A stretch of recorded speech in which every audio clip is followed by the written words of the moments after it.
വേൽമുരുക തെക്കുംഭാഗം താലസമിതിക്ക് ആസ്ഥാന മന്ദിരമായി. ഇത് കൂട്ടായ്മയുടെ വിജയം. മലബാർ എൻട്രൻസ് കോച്ചിംഗ് സെന്റർ, ലക്ഷ്യപ്രാപ്തിയിലേക്കുള്ള ശരിയായ മാർഗം. ലോകമലേശ്വരം ഓം ശ്രീ സച്ചിദാനന്ദ സുബ്രഹ്മണ്യ ക്ഷേത്രത്തിലെ പൂയമഹോത്സവത്തോടനുബന്ധിച്ച് താലം പുറപ്പാടിനു വേണ്ടിയാണ് 194 പേർ ചേർന്ന് സമിതി ഉണ്ടാക്കിയത്. കക്ഷി രാഷ്ട്രീയത്തിനതീതമായി എല്ലാവരും ഒറ്റ മനസ്സോടെ പ്രവർത്തിച്ചതോടെയാണ് ഗുരുദേവ നഗറിൽ 3 സെന്റ് സ്ഥലം കണ്ടെത്തി എല്ലാ സൗകര്യങ്ങളോടും കൂടി ആസ്ഥാന മന്ദിരം നിർമ്മിച്ചത്. ജീവകാരുണ്യ പ്രവർത്തനത്തിലും വിദ്യാഭ്യാസ അവാർഡ് വിതരണവുമെല്ലാം സമിതി നടപ്പിലാക്കിയിട്ടുണ്ട്. ശനിയാഴ്ച രാവിലെ 10 മണിക്ക് നടന്ന ഉദ്ഘാടന സമ്മേളനത്തിൽ പ്രസിഡന്റ് MP മനോജ് അധ്യക്ഷത വഹിച്ചു. യോഗത്തിന് സെക്രട്ടറി KS കിഷോർ സ്വാഗതം പറഞ്ഞു. സുരേന്ദ്രൻ ശാന്തി മന്ദിരം ഉദ്ഘാടനം ചെയ്തു.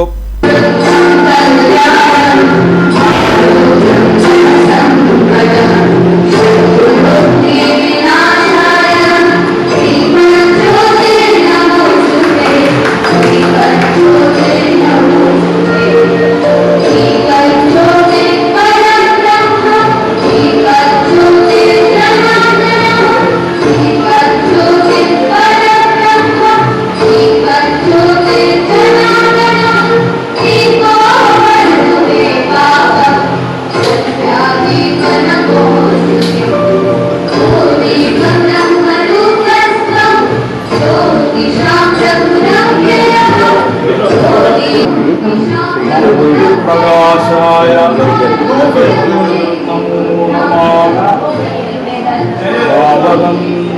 സത്യരൂപനാം ദേവനിൻ മഹിമയാർന്ന കോവിലിൽ പാവനപ്രഭയും വിളക്കിതാം സാവധാനം അടിയൻ കൊടുത്തിനേ.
നഗരസഭാ കൗൺസിലർമാരായ ധന്യ ഷൈൻ, അമ്പിളി ജയരാജ്, CD പ്രദീപ്, സന്തോഷ് പുത്തേഴത്ത്, ഗുരുദേവ സമാജം പ്രസിഡന്റ് OK ഹർഷകുമാർ, കല്യാൺ റാം, പടിഞ്ഞാറേ ദേശം പ്രസിഡന്റ് പ്രഥമകുമാർ, പരമേശ്വരൻകുട്ടി, TR ജെയിൻ തുടങ്ങിയവർ സംസാരിച്ചു.